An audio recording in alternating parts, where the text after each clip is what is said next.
اب ان کی کوشش یہ ہے کہ کسی طرح عمران خان کی کردار کشی کی جائے، کیونکہ ایک طریقہ پارٹی کو ختم کرنے کا یا پارٹی کو ڈسکوالیفائی کرو وہ مشکل ہے، دوسرا ہے کہ عمران خان کے اوپر کردار کشی کرو اور کسی نہ کسی طرح پھنساؤ کسی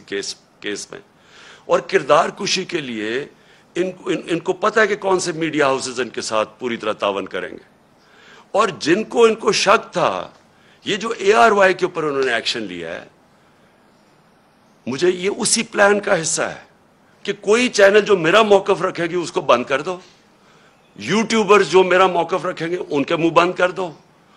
خوف اتنا پھیلا دو کہ کوئی میرا موقف ہی نہ رکھے، اور وہ جو چینلز ہیں جو کہ جن کے اوپر ہمیں پتہ ہے کہ پیسہ چلتا ہے، اور ان کو پوری طرح میری کردار کشی پہ استعمال کیا جائے. اور یہ ان کا پلان ہے. اب یہ پلان شروع ہو رہا ہے، یہ جو ARY سے ہوا ہے یہ اس پلان کا حصہ ہے، اور یہ ابھی یوٹیوبرز پہ آئیں گے، ابھی یہ سوشل میڈیا کے اوپر آئیں گے، کوشش کریں گے کہ پورا منہ بند کر دیا جائے اور پوری طرح ایک عمران خان کو پبلک کے اندر ذلیل کیا جائے. میں پھر اپنی قوم کے سامنے کہتا ہوں کہ دیکھیں، میرا یہ مان ہے کہ عزت صرف اللہ دیتا ہے،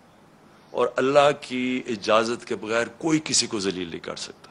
تھوڑی دیر کے لیے آپ سب کو پاگل بنا سکتے ہیں، آج تک کوئی بھی ایسا پیدا نہیں ہوا جو سارا وقت سب کو پاگل بنا لے. مجھے صرف افسوس یہ ہے کہ یہ جو پروسیس کرنے اب جا رہے ہیں، یہ جس طرح کی اب سختی دکھا رہے ہیں، یہ جو ایک پورا ایک نیا کہ مسل دکھا کے تو اب ہم ان کو کرش کریں گے، لوگوں کو ڈرا دیں گے، دھمکا دیں گے، اب صرف ملک کا نقصان کر رہے ہیں. میں اپنی قوم کے سامنے کہہ رہا ہوں کہ یہ جو اب فیز آ رہا ہے ان کا، اس سے ہمارا ملک ڈیمیج ہوگا.